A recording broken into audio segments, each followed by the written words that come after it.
কেমন আছো তোমরা সবাই? আশা করি সবাই খুব ভালো আছো। এখন যাচ্ছি পার্লারে শ্যাম্পু করতে। চুলের অবস্থা খুব খারাপ, তাই ভাবলাম যাই পার্লার থেকেই শ্যাম্পু করে নিই, বাড়িতে রিস্ক না নিই। এখন সঙ্গে নিয়ে নিচ্ছি মাকেও। মা বলে চল তুই যখন যাচ্ছিস আমিও যাই পার্লারে শ্যাম্পু করতে। চলে এসেছি পার্লারে। ফার্স্টেই বসে গেল মা শ্যাম্পু করতে, আর মাকে নিয়ে এলাম কারণ আমার একটা সঙ্গীও হলো, বেশ ভালোও লাগছে, একসাথে দুজন মিলে এলাম একটা উদ্যোগ নিয়ে। তো মায়ের পর আমিও বসে গেছি শ্যাম্পু করতে। মা ওদিকে চুল ড্রায়ার করছে আর আমি এখানে বসে বসে শ্যাম্পু করছি, এরকম শুয়ে শুয়ে মাসাজ নিচ্ছি। আর আমার তো মনে হচ্ছে ঘুম চলে আসছে চোখে। আর ওদিকে দেখো মা ওখানে বসে বসে ড্রাই করছে চুলটা। মায়ের হলে আমিও বসে যাবো ড্রাই করতে। এই দেখো আমি এখন চুলে ড্রাই করছি। এন থেকে দেখবে চুলটা ওরা কত সুন্দর ফিনিশিং করে, দেখে মনে হবে যেন আমি একটা স্মুথনিং করেছি চুলে, এত সুন্দর করে ফিনিশিংটা করে। আর ওই জন্য আমি পার্লারে শ্যাম্পু করতে আমার বিশেষ করে ভীষণ ভালো লাগে, আর এই পার্লারে আরও বিশেষ করে ভালো লাগে।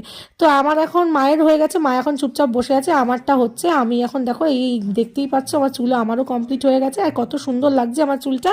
অবশ্যই কমেন্ট করে জানিও এই মিনি ব্লগটা কেমন লাগলো। আর চলো দেখা হবে নেক্সট ব্লগে, ততক্ষণ সবাই ভালো থেকো, টাটা।